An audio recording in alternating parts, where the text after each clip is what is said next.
So we're here in Yad HaShmona in the Judean Hills just outside Jerusalem with Hal Ronning, who's the director of Home for Bible Translators. Hal, can you just tell us a little bit about Home for Bible Translators, your vision and the ministry that you have here? A little bit? Okay. The Home for Bible Translators caters to mother tongue Bible translators who already know their own language and their own culture. And if you can just bring people like that to learn the language of the Bible, in this case Biblical Hebrew, in the land of the Bible, in this case Israel, you've got the best possible combination.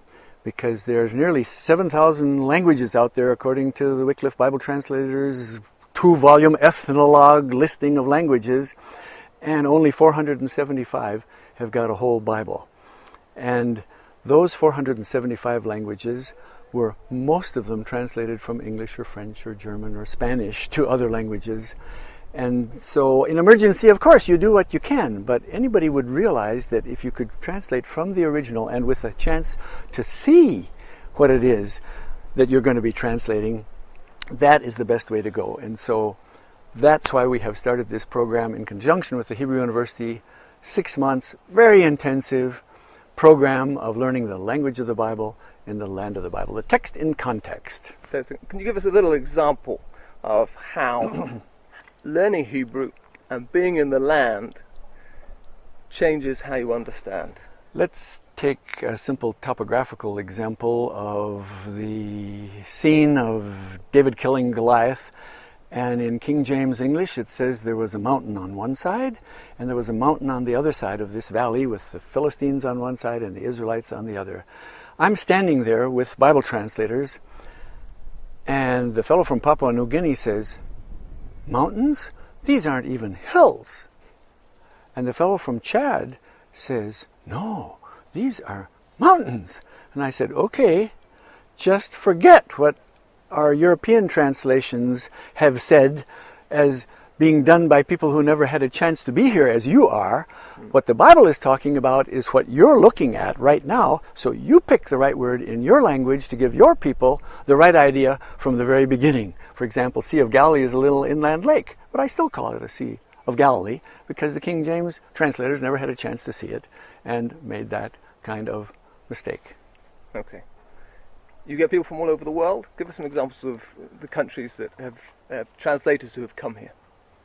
We really didn't realize what we were getting into, but in 18 years now we've had over 100 students speaking 66 different languages coming from 35 different countries. So the very first Mongolian student at the Hebrew University was a member of our program. The very first Papua New Guinea student at the Hebrew University was a member of our program. So we've had from China and Papua in the east all the way across to the States, and right now have from Armenia and Nigeria and Mali and Botswana, as well as China and Papua New Guinea, all in one group. And it's a joy, sometimes a bit of a trial, as these people of such different cultures gel together into a loving and intensively studying community. Fantastic. Now, in the last 6 months, when we've got to know each other, you've incorporated the BibleMesh Biblical Hebrew program into your students' work. This actually amazes me because our program is so intensive that I thought, with the assignments that they're already getting from their teachers in Biblical Hebrew, how will they take time to additionally sit down at their computers and work on an online edition of How to Learn Biblical Hebrew? But what we found out was that because of the tutorials in the BibleMesh program and the exercises where they can be repeatedly going through what they're learning in class, that it becomes a tremendous aid and a booster. And we've found out that there is a range among our students, some who just really take to it and are convinced that they're going to continue after they leave here so they can go beyond what we have reached, maybe level 2 out of the 4 levels. And in addition, are thinking of it in terms of how they can use it to help others learn biblical Hebrew.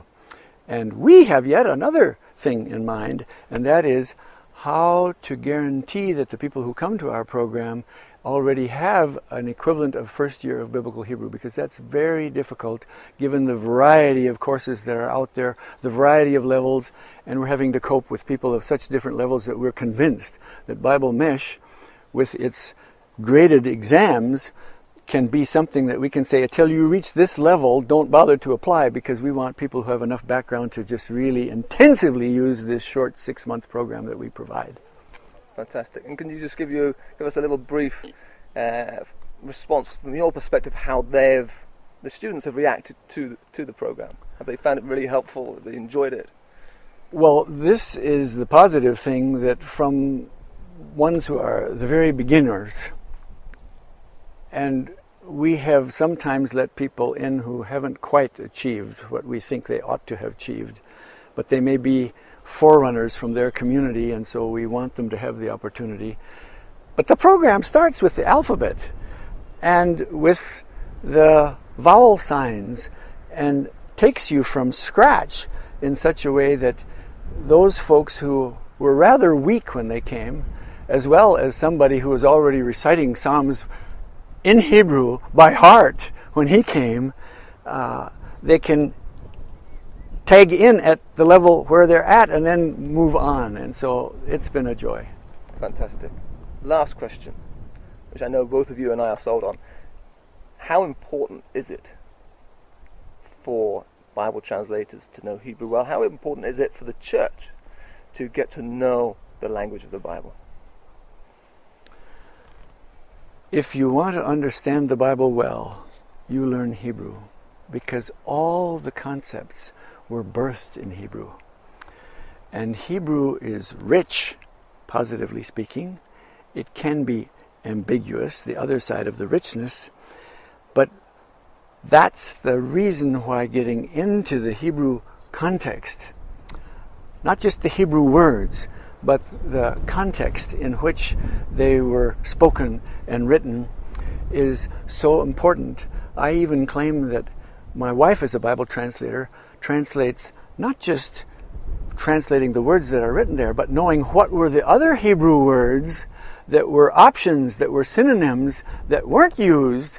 And by that fuller knowledge of Hebrew, you can sense the nuance that the writer intended.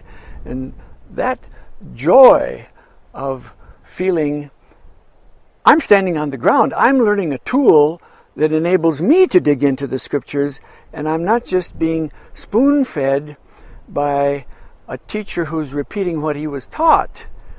I'm in on the ground level, and that joy of understanding.